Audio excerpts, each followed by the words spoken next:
Friends, ఈరోజు నేను ఈ వీడియోలో కోడిగుడ్లు ఉడకబెట్టే పని లేకుండా అప్పటికప్పుడు చేసుకునే ఒక రెసిపీ చూపించబోతున్నాను. ఈ రెసిపీ చపాతీలోకైనా రైస్లోకైనా చాలా టేస్ట్గా ఉంటుంది.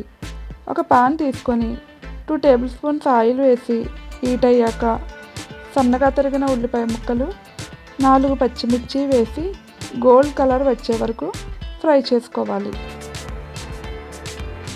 మీరు ఇక్కడ కావాలనుకుంటే ఉల్లిపాయలు గ్రైండ్ చేసి కూడా వేసుకోవచ్చు. 1 కప్ టమాటా ముక్కలు వేసి ఫ్రై చేసుకోవాలి. 1 టీ స్పూన్ అల్లం వెల్లుల్లి పేస్ట్ వేసి పచ్చివాసన పోయే వరకు వేయించాలి. 1/2 టీ స్పూన్ పసుపు, 1 టీ స్పూన్ కారం, రుచికి తగ్గ సాల్ట్, 1/2 టీ స్పూన్ ధనియాల పొడి, 1/2 టీ స్పూన్ గరం మసాలా వేసి స్పైసెస్ మొత్తం కలిసేలా ఫ్రై చేసుకోవాలి. తరువాత 1 గ్లాస్ వాటర్ వేసి అంతా కలిసేలా కలుపుకొని మూత పెట్టి 5 నిమిషాల పాటు మగ్గనివ్వాలి. 5 నిమిషాల తర్వాత మూత తీసి చూస్తే ఇలా కర్రీ ఉడుకుతూ ఉంటుంది.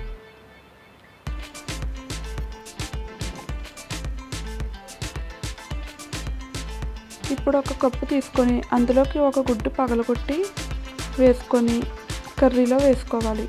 అలా మిగిలిన గుడ్లు కూడా వేసుకోవాలి. డైరెక్ట్గా గుడ్డు కూడా వేసుకోవచ్చండి, కానీ పెంకులు పడతాయని నేను ఇలా వేసుకున్నాను.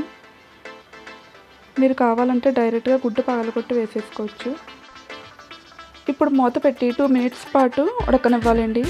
గుడ్డు వేసిన తర్వాత ఎప్పుడూ కలపకూడదండి, కలిపితే విడిపోతుంది. ఇప్పుడు అలాగే వెనుక వైపు కూడా ఒక 2 మినిట్స్ పాటు ఉడికించుకోవాలి.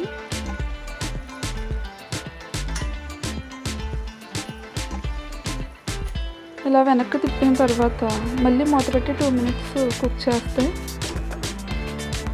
మన కోడిగుడ్లు కర్రీ సిద్ధమవుతుందండి.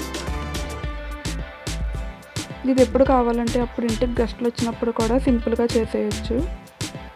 ఈ వీడియో మీకు నచ్చినట్లయితే లైక్ చేయండి, షేర్ చేయండి, సబ్స్క్రైబ్ చేయండి. Thank you for watching.